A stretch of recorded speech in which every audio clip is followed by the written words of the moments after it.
Voilà, pour Purim, avec notre petit quiz de la semaine. Oui, bien sûr.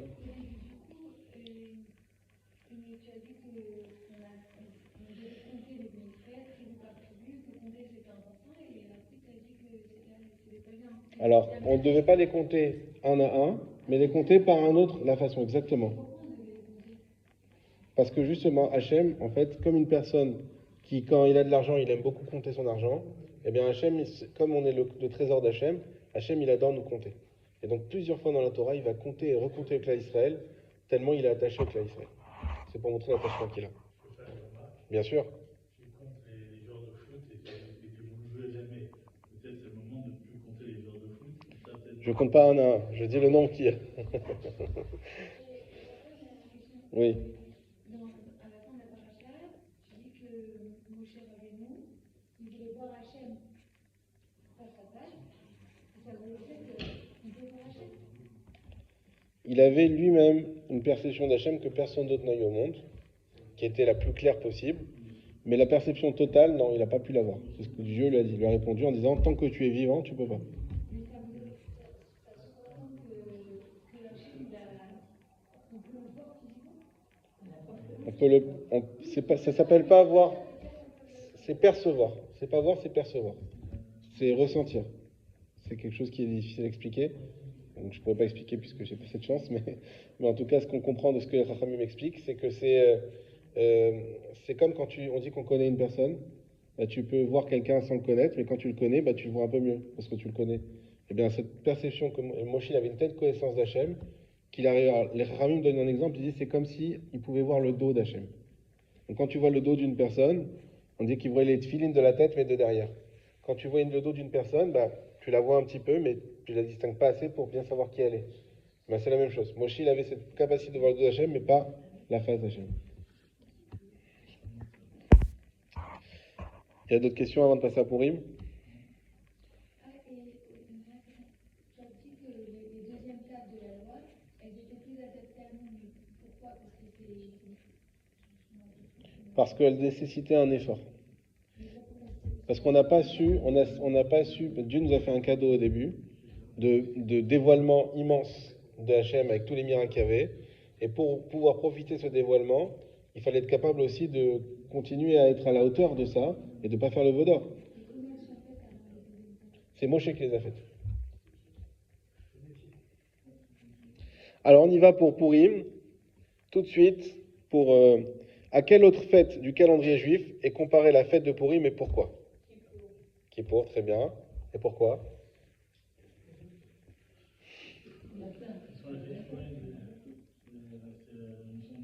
La notion de Shuvah, un peu plus. C'est quoi la comparaison entre Kippour et Purim? Nachon. Alors, il y a quelque chose de spécifique. C'est bien, vous l'avez dit. Alors, c'est pas Kippour, Kippourim. Ça aussi, moi, je croyais ça, mais c'est pas exactement comme ça. C'est le Harizal qui dit ça.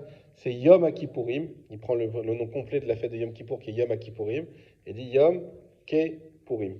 Et donc là, on a vraiment le mot Purim dedans. C'est pas juste un jeu de mots qu'on a rajouté. Donc, effectivement, on dit que Purim et Kippour, c'est quoi? Kippour, c'est comme Yom HaKippourim, comme Purim. Déjà, on voit une chose intéressante. C'est quand je dis une personne, elle est comme l'autre, ben, c'est-à-dire que celle dont on prend la référence, c'est elle la meilleure. C'est-à-dire, il joue au foot comme Zidane. Ben, donc c'est Zidane, c'est pas celui qui joue au foot. Lui aussi joue bien, mais comme Zidane, c'est-à-dire que Zidane, c'est la référence. Ben, on dit que Kippour, il est comme Purim. C'est-à-dire que la référence, c'est Purim. Donc c'est intéressant de voir qu'au Purim, on lui donne une importance supérieure même à Kippour. Alors qu'est-ce qui se passe à Purim? À Kippour, comment on fait Teshuvah? À Kippour, on fait Teshuvah par l'abstinence. C'est-à-dire, on ne mange pas, on ne boit pas, on ne met pas des chaussures en cuir. On va se couper du monde matériel. Purim, c'est tout l'inverse. On va faire le michté, on va boire, on va s'échanger des cadeaux, on va manger. Eh bien, au contraire, on va prendre, on va s'habiller bien. Au contraire, toute la matérialité, on va la prendre au service d'Hachem. Alors, qu'est-ce qui est plus grand? Hein? Alors, c'est pas Purim. Purim, c'est pas le jeûne. Jeûne, c'est le jeûne d'Esther, on avait expliqué la semaine dernière. C'est parce qu'ils ont jeûné pour faire la guerre, au moment de la guerre. Mais Purim, c'est pas ça. Purim, il n'y a pas de jeûne, il y a le michté. Et donc, c'est quoi la différence entre les deux? Eh bien, il faut savoir que qui est plus grand? Celui qui sert Hachem dans l'abstinence, celui qui sert Hachem avec le matériel. Le problème du matériel, c'est quoi? C'est que quand on commence à toucher au matériel, on commence à toucher à notre intérêt à nous.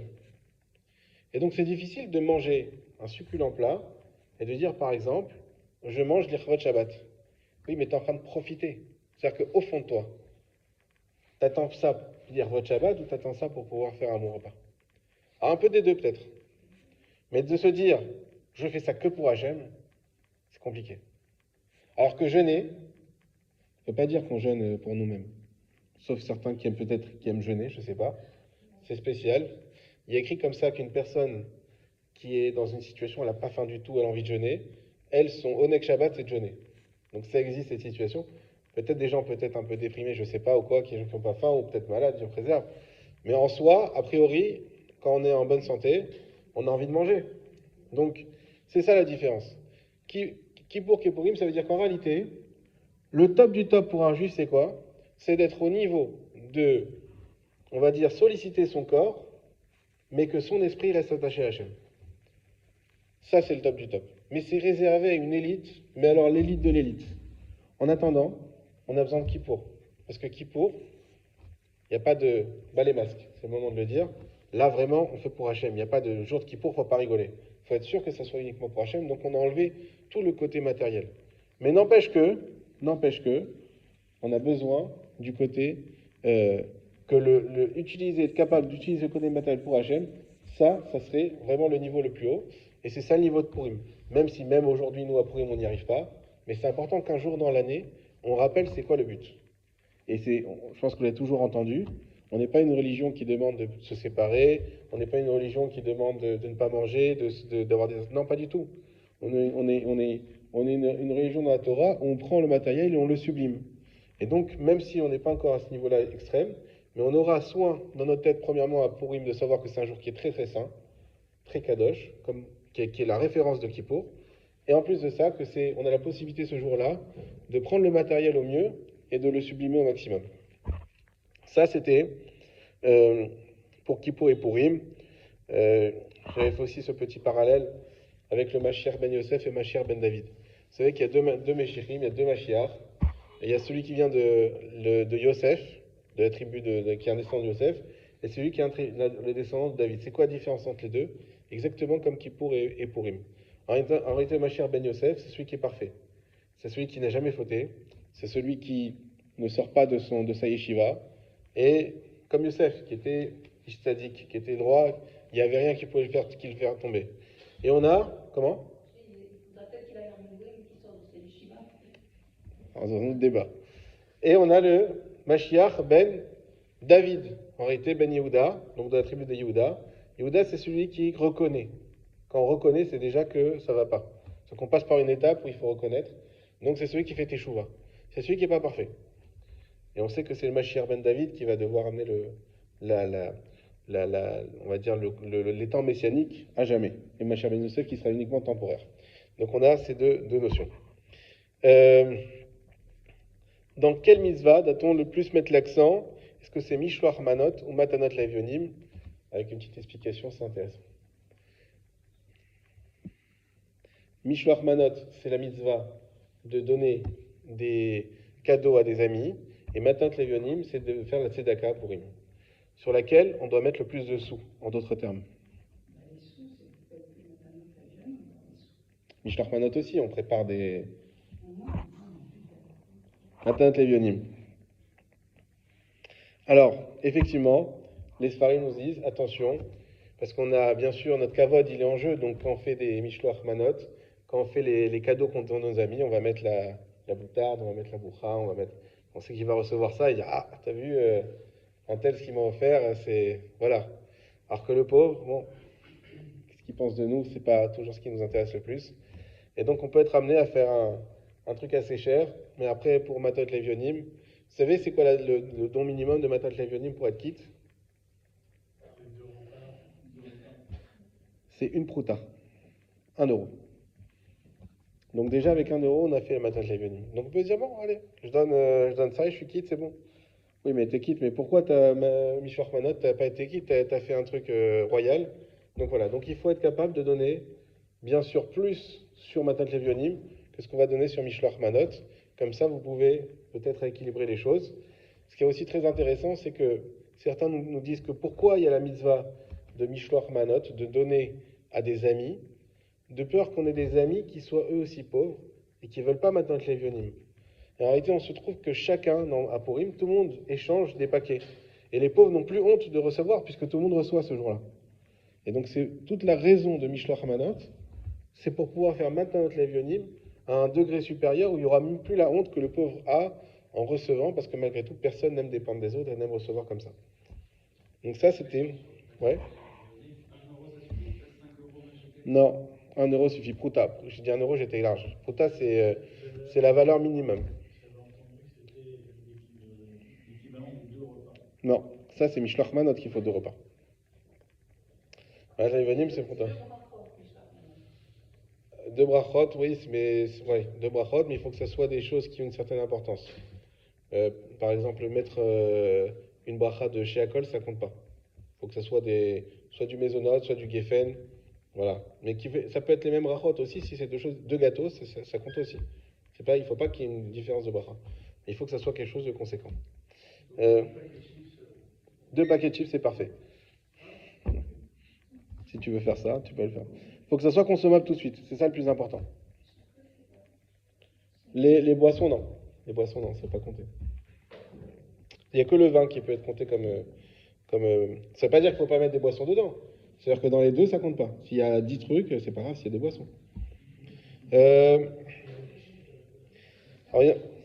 Comment? Ça va être? Bon, c'est pas le mieux, mais ça marche. Alors, il y a écrit dans l'Halacha, Kol mi shepochet yad, litol, not nimlo. Kol mi shepochet yad, not nimlo. Qu'est-ce que ça veut dire et c'est quoi le sens caché de cette phrase? Kol mi shepochet yad, not nimlo. En faillite? Non. C'est lui qui tend la main, oui. Not nimlo, on lui donne. Alors, c'est quoi pourquoi on dit ça? Vous savez pas? Kolmi chez Pochetet Not Nimlo, c'est pour dire qu'à Purim, contrairement au reste de l'année, on ne doit pas vérifier si les gens qui disent qu'ils sont pauvres, ils sont vraiment pauvres. Tout celui qui demande, on lui donne. Même si le reste de l'année, il faut faire attention. Vous donnez la tzedaka, il faut que c'est quelqu'un qui mérite la tzedaka, enfin qui a besoin de la tzedaka. C'est quelqu'un qui n'a pas besoin de tzedaka et qui c'est un imposteur, par exemple, comme il y en a beaucoup, il faut le savoir. Ça compte pas comme une tzedaka. Par contre, pour Purim, on ne pose pas de questions. Quelqu'un qui demande, on lui donne. Maintenant, le Midrash, il dit autre chose. Écoutez, ça, c'est important. C'est que tout celui qui demande, non plus on ne parle plus des pauvres, on parle de nous. Tout celui qui demande à Hachem quelque chose, notre Nimlo, Hachem lui donne. Et donc, Purim, ça rejoint ce qu'on a dit par rapport à Kippour. C'est un grand jour de dévoilement céleste. Et c'est un jour où Hachem, la miséricorde, elle est très grande. Et donc, c'est le moment de faire les demandes. Souvent, on peut se perdre dans les autres mitzvot et pas insister dans la tfila comme il faut. Mais la tfila de Purim, elle est primordiale et c'est un moment de grande miséricorde où on peut recevoir beaucoup de choses qu'on va demander beaucoup plus vite que le reste de l'année. Donc, Kol mi shepochet yad not nimlo, c'est la tfila qu'on va faire. Alors ça, c'est une question qui est très très intéressante.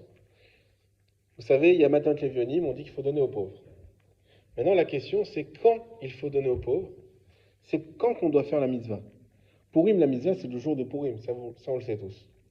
Mais par exemple, si moi je vais donner à Torah Box ce soir, Matanot Levionim, c'est un exemple. Eh bien, mauvais exemple, non. Est-ce que j'ai fait la mitzvah ou pas? Alors eux, ils vont dire, oui, mais t'inquiète pas, parce qu'on distribue à Purim. Oui, mais moi, j'ai donné quand? J'ai donné aujourd'hui. Aujourd'hui, c'est pas Purim. À l'inverse, si j'arrive le jour de Purim, j'ai pas encore fait Matanot Levionim, je trouve pas de pauvre. J'ai pas de connexion internet, je sais pas comment faire. Je prends ma tzedaka, je dis voilà, je te vais donner 100 shekels, je mets les 100 shekels dans la tzedaka le jour de Purim, et dès que je trouve un pauvre un jour, je lui donnerai. Est-ce que j'ai fait la mitzvah? Parce que j'ai donné le jour de Purim. Mais le pauvre n'a pas reçu le jour de Purim. Donc qu'est-ce qui est important? C'est de donner le jour de Purim. Et dans ce cas-là, il va y avoir un problème avec tous les appels aux dons qui sont faits en ce moment. Ou est-ce que ce qu'il faut, c'est que le pauvre, il reçoive le jour de Purim? Et si je donne le jour moi-même du Purim, ça suffit pas. Non, ça c'est Machatzit Shekel. Ça, c'est autre chose. Le moitié du shekel, effectivement, ça on doit le donner avant la lecture de la Megillah. Alors je vais vous donner des pistes pour comprendre. Il faut savoir que tant qu'on fait une action le jour de Purim, soit que le pauvre il reçoit ou soit qu'on donne, on aura sur qui s'appuyer pour dire que ça a marché. Mais le mieux, c'est pas ça. Je vais vous donner le mieux. Quelles sont les sources qui nous permettent de savoir ce qu'il en est? Premièrement, on a une source du Shulchan Aruch. Le Shulchan Aruch nous dit, justement dans la dernière halakha sur Purim, que si quelqu'un n'a pas trouvé de pauvre à qui donner, il peut tout à fait mettre l'argent de côté et le donner plus tard à un pauvre. Ce qui veut dire que le jour de Purim, il insiste sur le fait que c'est le jour de Purim où il faut mettre de côté. Et tant pis si le pauvre reçoit plus tard. On a de l'autre côté un Mishnah Berurah qui nous dit quoi? Qui nous dit que il ne faut pas donner avant Purim. Pourquoi? De peur que les pauvres qui reçoivent avant Purim utilisent cet argent avant Purim. Et tout le but du don de Matat Levionim, c'est qu'ils puissent faire le michté avec. Et donc les pauvres se retrouveraient à ne pas pouvoir faire le michté avec. Évidemment, ils n'ont pas beaucoup d'argent, donc si tu leur donnes tout de suite, ils vont l'utiliser tout de suite. De là, on comprend que tout problème, c'est parce que le pauvre, il a en main. Mais si je passe par une association qui, eux, vont lui donner le jour de Purim, ce problème n'existe plus et donc on pourrait se dire qu'on peut donner déjà avant Purim. Très bien. Enfin, la dernière source qu'on va monopoliser, c'est celle du Harizal. Le Harizal nous dit une chose, c'est qu'il faut faire toutes les mitzvot de Purim après la Megillah. Donc si je vous dis qu'il faut faire toutes les mitzvot de Purim après la Megillah, ça sous-entend que je ne peux pas faire Matat Levionim avant. Ceci étant dit, donc là, l'Acha, les Maaseh, c'est qu'on a le droit de faire Matat Levionim avant, si c'est donné au pauvre le jour même, ou de donner le jour même, même si c'est donné au pauvre plus tard. Mais il faut qu'il y ait quelque chose qui soit fait. La meilleure des choses, qui n'est pas toujours évidente à faire, mais c'est la meilleure, si on peut le faire, c'est de donner après la Megillah, la première Megillah ou la deuxième Megillah qu'on va entendre le matin, et à ce moment-là, de donner au pauvre et lui donner directement, ou une association qui va être très rapide et qui va faire le don peut-être en fin d'après-midi. Et à ce moment-là, ça peut marcher d'après toutes les opinions, on aura fait la meilleure des choses. Cinquième question. Qu'apprend-on du Pasuk Lahudim, Aïta Ora Vesimcha. On apprend une halakha pour le michté. Est-ce qu'il y a quelqu'un qui sait? Lahudim, Aïta Ora Vesimcha. On apprend une halakha pour le michté du Pasuk qu'on lit dans la Megillah.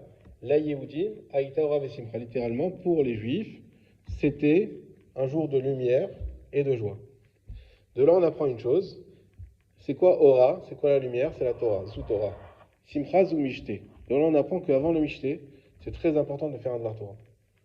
Donc, dès que tout le monde est assis, tout le monde est prêt à manger, tout le monde est prêt à faire le Netiat Yadayim, on dit stop, on fait un Dvar Torah. C'est pas une obligation, mais c'est top comme ça dans la halakha. On fait un Dvar Torah. On rappelle surtout aux gens à ce moment-là pourquoi on fait le Mishté. C'est important, comme on l'a déjà évoqué nous-mêmes, pour comprendre qu'on va pas, le but c'est pas de s'éclater, etc. Certes d'être joyeux, mais d'avoir en tête toujours que c'est les Shem Shamaïm. Combien c'est important de l'avoir ce jour-là en tête. Et à ce moment-là, ensuite, on va pouvoir aller manger. Alors, aussi une question qui fait débat. Que veut dire Ad Shelo Yada Ben Aouraman les Baruch Mordechai? Vous avez entendu Ad Shelo Yada, c'est quoi cette chanson? On dit qu'on doit boire le jour de Purim de l'alcool jusqu'à ne plus savoir Ad Shelo Yada, jusqu'à qu'il ne sache plus entre maudit soit Aman et béni soit Mordechai. Alors qu'est-ce que ça veut dire? Est-ce que ça veut dire qu'il faut boire au point de ne plus savoir comment on s'appelle ou est-ce qu'il y a une autre explication à donner? La première. Très bien. Razak. Alors ça c'est l'explication du Rama. Le Rama il dit quoi? Il dit quand est-ce que tu sais plus qui est quoi? C'est quand tu dors. Donc quand tu bois suffisamment et que ça t'endort, tu as fait la mitzvah de Adelo Yada. Effectivement. Donc les Ashkenazim, c'est pour ça ils font attention à la consommation. Ça c'est une première explication. Il y en a une deuxième. Ça veut dire quoi de dire Ben Baruch Mordechai et Arour Aman? C'est quoi Baruch Mordechai?